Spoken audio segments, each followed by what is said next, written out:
ఈరోజు ముఖ్యంగా ఈ సమావేశం అనేది మరి పెట్టడానికి గల కారణం, రేపు 16వ తారీఖున 16th మన ప్రసాద్ ల్యాబ్లో మరి ఎంతో అంగరంగ వైభవంగా జరుపుకోబోతున్న మన 2024 ఐకాన్ అవార్డ్స్. మరి ఐకాన్ అవార్డ్స్ మన ప్రధానోత్సవం. అలాంటి అవకాశాన్ని మరి vision VVK housing India private chairman అయిన విజయ్ కుమార్గా మరి నేను దక్కించుకోవడం, నాకు మరి ఈ అవకాశాన్ని ఇప్పించినటువంటి ఈ డయాస్ నాకు ఇచ్చిన పెద్దలకి, అలాగే మన చిత్రరంగానికి, అలాగే ఈ Telugu television TV and cinema మరి ఫోరంకి మరి అందరికి కూడా ధన్యవాదాలు తెలియజేసుకుంటూ, మరి రేపు ఎప్పుడైతే 16వ తారీఖు ఈ నెల మార్చి 16వ తారీఖున ప్రసాద్ ల్యాబ్లో జరగబోయే ఈ కార్యక్రమాన్ని మరి కొన్ని కోట్లాది మందికి ఈ సమావేశాన్ని చేరుచేస్తూ ఆ 2024 అవార్డ్స్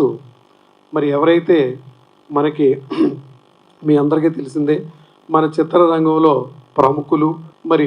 ఎంతో అరుదైన వ్యక్తులు, మరి లెజెండరీస్, మన నందమూరి తారక రామారావు గారు కానీ, అలాగే అక్కినేని నాగేశ్వరరావు గారు కానీ, అలాగే సూపర్ స్టార్ కృష్ణ గారు కానీ, అలాగే మరి మన అన్నాల నటుడని పిలుచుకునే శోభన్ బాబు గారు కానీ, అలాగే మరి ఇప్పటి వరకు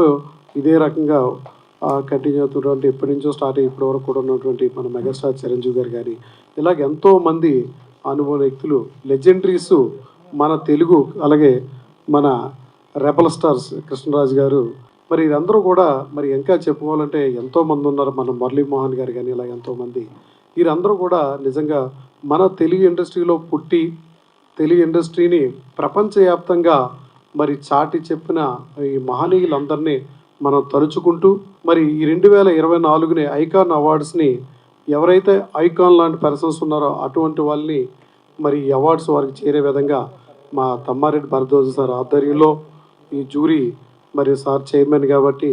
వారి ఆధ్వర్యంలో ఐకాన్స్కి ఈ అవార్డుని వారికి అందించడం అనేది, అది మా సంస్థ నుంచి మేము స్పాన్సర్గా ఉన్నటువంటి ఈ కార్యక్రమాన్ని చేయడం మా అదృష్టంగా మేము భావించుకుంటూ, మరి ఇక్కడ విజన్ వివికే హౌసింగ్ నుంచి ఇందాక చెప్పారు సారు, మరి టీవీ కళాకారులకి ఎంతోమందికి ఇలాగా సపోర్ట్ చేస్తారని, అది నేను గతంలో కూడా చెప్పాను. సో మరి నాలాంటి రియల్ ఎస్టేట్ ఆర్గనైజేషన్స్ ఇక్కడ హైదరాబాద్, మన తెలంగాణలో ఎన్నో ఉన్నప్పటికీ ఎవరు ముందుకు వచ్చినా రాకపోయినా విజన్ వివికే హౌసింగ్ ఎప్పుడు కూడా ఒక సర్వీస్ మోటోతో, మరి ఎవరైనా పేద కళాకారులు ఎవరైనా ఉన్నారంటే వారికి ఎప్పుడు కూడా ఒక సర్వీస్ మోటోతో మేము ముందుకు వెళ్ళడం జరుగుతుంది. అదేవిధంగా ఈ మధ్యకాలంలోనే మరి మేము ఒక అసోసియేషన్ బిల్డింగ్ కన్స్ట్రక్షన్ చేస్తున్నారంటే దానికి కూడా నా వంతు కృషిగా మరి నేను వారికి కొంత పారితోషికం ఇచ్చి అక్కడ చేయడం జరిగింది. ఇదంతా ఒక సర్వీస్ కార్యక్రమం. అలాగే మరి ఎన్నెన్నో ఈవెంట్స్ మేనేజ్మెంట్స్ ఎన్నెన్నో జరుగుతుంటే ప్రతి ఈవెంట్లో కూడా పేదవాళ్ళకి ఏదో కొంత పారితోషికం ఇస్తే వారు బ్రతుకుతారు, హ్యాపీగా ఉంటారు అనుకుంటే, ఇలా ఒక సర్వీస్ మోటోతో మరి విజన్ వివికే హౌసింగ్ స్టార్ట్ చేసుకుంటూ, మరి ఈ మధ్య కాలంలోనే జస్ట్ మరి రీసెంట్లీ మా ప్రసన్న కుమార్ గారు ఆధ్వర్యంలో, మా ప్రసన్న కుమార్ గారు ఆధ్వర్యంలో మరి యాక్చువల్ సినిమా రంగానికి నాకు ఎటువంటి సంబంధం లేకపోయినా, టీవీ రంగానికి నాకు ఎటువంటి సంబంధం లేకపోయినా, మరి యాక్చువల్గా మీలాంటి వాళ్ళు మా ఫిలిం ఇండస్ట్రీలో కూడా అడుగు పెట్టాలన్న ఉద్దేశంతో మరి విజన్ వివికే ఫిలిమ్స్ మా ప్రసన్న కుమార్ గారి ఆధ్వర్యంలో ఈ మధ్య కాలంలోనే రిజిస్టర్ చేసుకోవడం జరిగింది. మరి దానికి ఎంతో సహకరించారు. మరి నేను కూడా మరి ఫిలిం ఇండస్ట్రీలో అడుగు పెట్టడం జరుగుతుంది. మరి ఈ మధ్య కాలంలో ఒక 2 మూవీస్ కూడా ఆల్రెడీ మా నాగబాల్ గారి ఆధ్వర్యంలో, అలాగే మా దీవక్ గారి ఆధ్వర్యంలో కమిట్మెంట్ అవ్వడం జరిగింది.